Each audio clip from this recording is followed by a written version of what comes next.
చచ్చాక శవంగా మారే శరీరం, ఎవరికీ కనపడని ఆత్మ, మట్టిలో కలిసే మాంసం ముద్ద, కాయంలో ప్రాణం పోయాక ఒక్క క్షణం కూడా ఇంట్లో ఉంచుకొని బంధాలు. దీనికోసం అబద్ధాలు, మోసాలు, నీతి నియమాలు వదిలేయడం, పగలు, ప్రతీకారాలు, సాటివారిని మానసికంగా హింసించి పైశాచిక ఆనందం పొందడం. ఇది నేటి కలియుగ మానవుల జీవనం. అవునా కాదా చెప్పండి? నాకు ఎవరి మీద ఇష్టం లేదు, కోపం అసలే లేదు, నమ్మకం అంతకంటే లేదు. నా బాధ నేను భరించాల్సిందే, నా కష్టం నేను మోయాల్సిందే, నా కన్నీళ్ళు నేను తుడుచుకోవాల్సిందే. ఎందుకంటే ఇది నా జీవితం కాబట్టి. జన్మ జన్మల బంధమని తలవంచాను, జన్మతహా వచ్చిన పాపమని తెలుసుకోలేకపోయాను. జన్మనిచ్చిన వారిని కూడా నీ ప్రేమలో మరిచాననుకున్నాను. ఎందుకు ఈ జన్మనిచ్చావు అని ఆ దేవుణ్ణే నిందిస్తున్నాను. చిక్కుముడి విప్పే ప్రయత్నం అనుకున్నా, చక్కని కొంగుముడి విడిపోతుందనుకోలేదు. ముచ్చటగా ఉన్న జంట కదా మూన్నాళ్ళ ముచ్చటగా మారింది. జనన మరణాల మధ్య సాగే ఈ పయనంలో జన్మకు సరిపడా బాధ గుండెలో దాస్తున్నాను. నేటి ఆడదాని ఆవేదన, అందంగా లేకుంటే అందమైన అమ్మాయి కావాలని చంపేస్తారు. అమ్మాయి అందంగా ఉంటే ఎంతమందితో తిరిగిందో అని అనుమానించి చంపేస్తారు.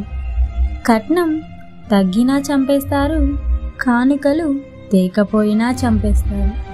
ప్రేమిస్తే తల్లిదండ్రులు చంపేస్తారు, ప్రేమించకపోతే ప్రేమించినవాడు చంపేస్తాడు. అసలు ఎందుకు ఆడదానిగా పుట్టానా అని అనుకునే లోపే పుట్టకముందే చంపేస్తారు. తల్లి కంటే లోకంలో నమ్మకస్తులెవ్వరూ ఉండరు. పేదవాడికి స్నేహితులుండరు. ప్రజలు అందాన్నే ముందు చూస్తారు, గుణాన్ని కాదు. గౌరవ మర్యాదలు డబ్బుకే కానీ మనిషికి కాదు.